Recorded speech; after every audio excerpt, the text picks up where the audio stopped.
हमारी एसआई भर्ती को हो गए हैं 5 साल। 2021 में हमारी एसआई की भर्ती हुई थी और अभी तक इसका ये ठिकाना नहीं है कि रद्द करनी है या नहीं।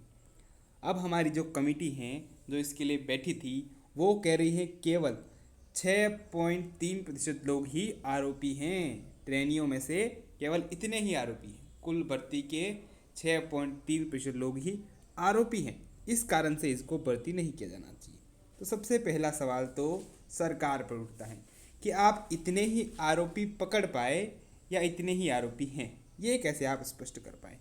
आप तो इतने ही आरोपी को आपने पकड़ा है, ना कि इतने ही हैं। इसके अंदर कितने धुरंधर बैठे हुए हैं जिन्होंने पैसा देके सरकार से पर्चा खरीदा था और वर्तमान में नौकरी कर रहे हैं, और क्या वो अपनी नौकरी में ईमानदारी से पेश आ पाएंगे, यही सवाल है।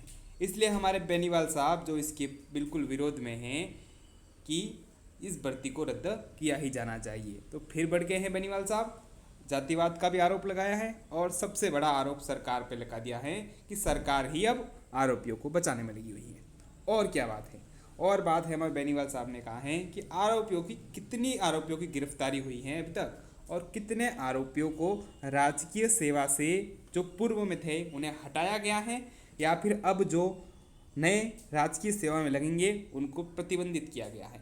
सरकार द्वारा इसके ऊपर कोई मंशा क्लियर कट नहीं है। तो इसलिए बेनीवाल साहब ने तो ये आरोप लगा दिया है कि सरकार जो पूर्ववर्ती सरकार की एसआई भर्ती को रद्द करना चाहती थी, लेकिन अब वो इस फैसले को बदल चुकी है। पता नहीं ये किस मानस से सरकार ने इसे बदला है। याचिका हाई कोर्ट भी इससे थक गया है कि बार बार क्या दिक्कत है भाई। सरकार ने कह दिया है साफ शब्दों में कि भाई हमने तो कह दिया है, बार बार हम कह नहीं पाएंगे, हमारा टाइम वेस्ट मत करो, हमने कह दिया है कि भर्ती रद्द नहीं करनी है। तो आप देख लीजिए सरकार आपकी कितने हित में है, क्या करना चाहती है, लेकिन बेनीवाल साहब जुटे हुए हैं। इसी प्रकार की खबरों के लिए बने रहिए हमारे साथ। Thank you so much.